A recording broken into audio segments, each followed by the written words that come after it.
Rubens Paiva pode ser símbolo de novo entendimento do STF sobre a lei da anistia. O ex-deputado Rubens Paiva foi assassinado pela ditadura militar no Brasil. A história de Rubens Paiva é a representação à violência na ditadura militar. Mas agora, 54 anos após ter sido levado de casa pelos agentes da repressão, o ex-deputado federal pode se tornar o símbolo de um novo entendimento do Supremo Tribunal Federal STF sobre a lei da anistia de 1979. Em pauta, os desdobramentos da denúncia, oferecida pelo Ministério Público Federal, em 2013, contra os militares envolvidos na morte de Rubens Paiva, que teria sido assassinado nas dependências do Destacamento de Operações de Informações, DOI do 1º Exército, nos fundos do Batalhão de Polícia do Exército, no Rio de Janeiro. Os procuradores da República do Rio de Janeiro denunciaram 5 militares reformados do Exército, sob a acusação de participarem do homicídio e da ocultação do cadáver em 1971. Eles argumentam que houve um crime contra a humanidade e, por isso, não prescrevem. A ação penal foi recebida pela 4ª Vara Criminal Federal do Rio de Janeiro. Em 2014, assim, os militares José Antônio Nogueira Belham, Rubens Paim Sampaio, Jurandir Oxendorf e Souza, Jaci Oxendorf e Souza e Raimundo Ronaldo Campos passaram a responder também pelos crimes de associação criminosa armada e fraude processual.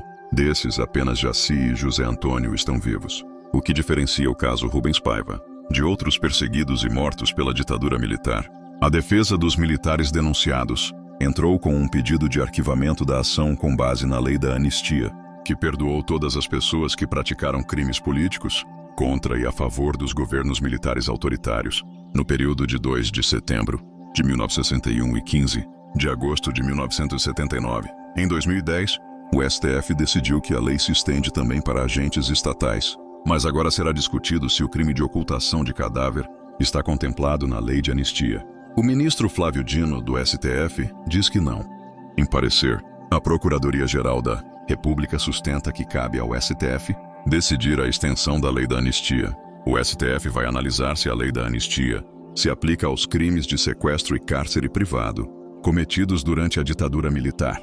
A repercussão geral da matéria foi reconhecida pelo plenário virtual da Corte em processos que apuram as circunstâncias da morte do ex-deputado Rubens Paiva e de outros 2 opositores ao regime em vigor entre 1945. Os crimes são o desaparecimento de Paiva e do jornalista Mário Alves, cujos corpos nunca foram encontrados, e assassinato do militante Helber Goulart, da Ação Libertadora Nacional, ANL. A nova edição da obra O Ministério Público na Constituição do Estado Democrático de Direito, fruto da tese de doutorado do Procurador Distrital dos Direitos do Cidadão, José Eduardo Sabo Paes, será lançada na próxima semana. Confesso que foram cerca de 20 anos de uma edição para outra. Amadureci, mas ainda me recordo das lições de meu orientador, o professor Pablo Lucas Verdu, e meu amigo saudoso ministro Sepúlveda Pertence, autor do prefácio da obra. Afirma Sabo. A obra atualizada e completamente revista, que tem pós-fácio do presidente do Supremo Tribunal Federal, ministro Luiz Roberto Barroso, reflete os estudos de Sabo na Espanha e a percepção de novos acontecimentos ao longo dos anos relacionados às funções e garantias do Ministério Público brasileiro. Primeiro, o livro é resultado da tese de doutorado de Sabo Paes.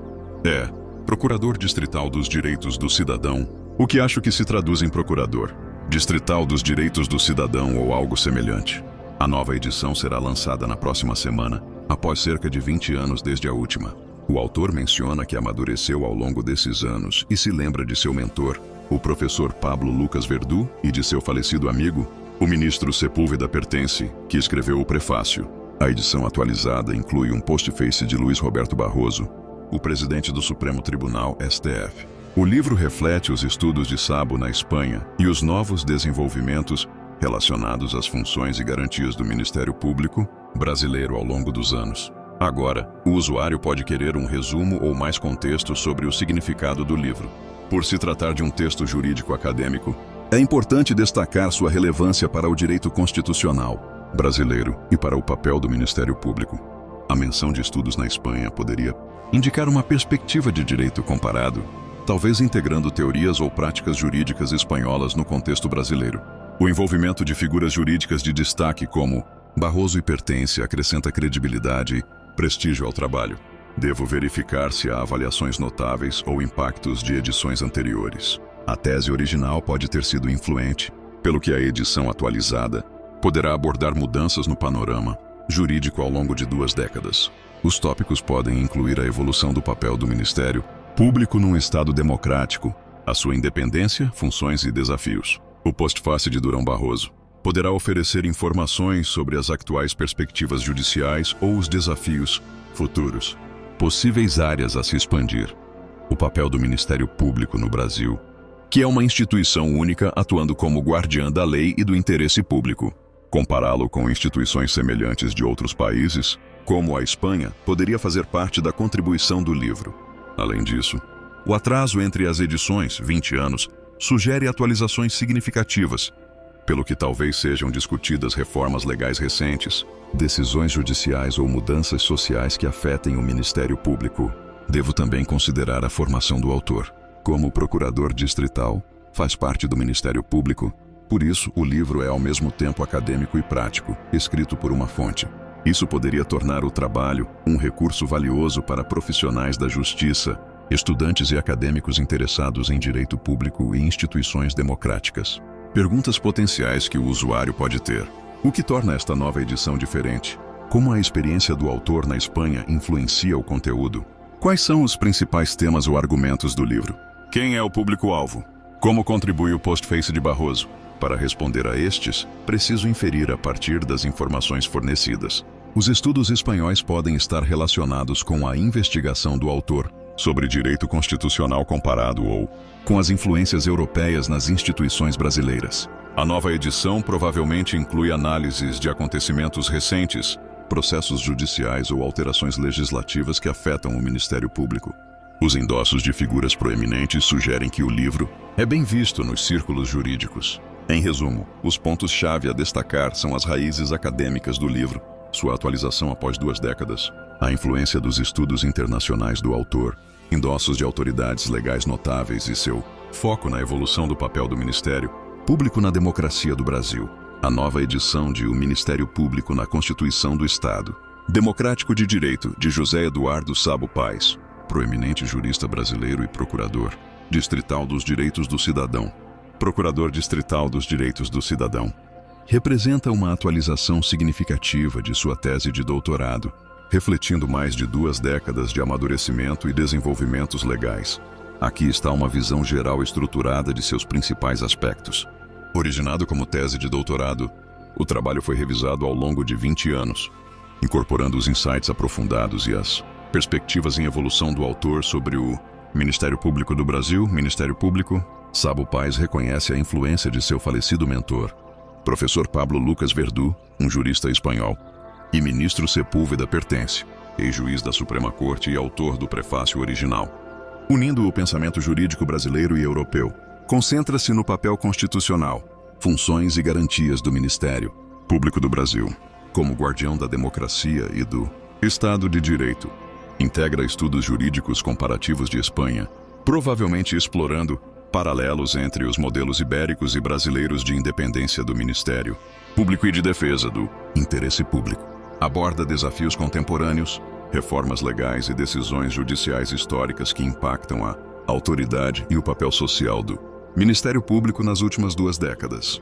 O atual presidente do Supremo Tribunal Federal, STF do Brasil, contribui com insights sobre as tendências judiciais modernas e o papel do Ministério Público no Estado democrático de hoje. Análise atualizada da evolução da instituição, incluindo os seus mecanismos de responsabilização, intersecção com os direitos humanos e respostas a crises políticas ou sociais. Juristas, profissionais e estudantes de direito constitucional, especialmente aqueles interessados na independência do Ministério Público, nas instituições democráticas e no direito público comparado. Decisores políticos e intervenientes da sociedade civil, envolvidos nas reformas do sistema judicial. O livro é, ao mesmo tempo, uma reflexão histórica e uma análise voltada para o futuro, misturando rigor teórico com insights práticos da carreira de Sabo Paes no serviço público.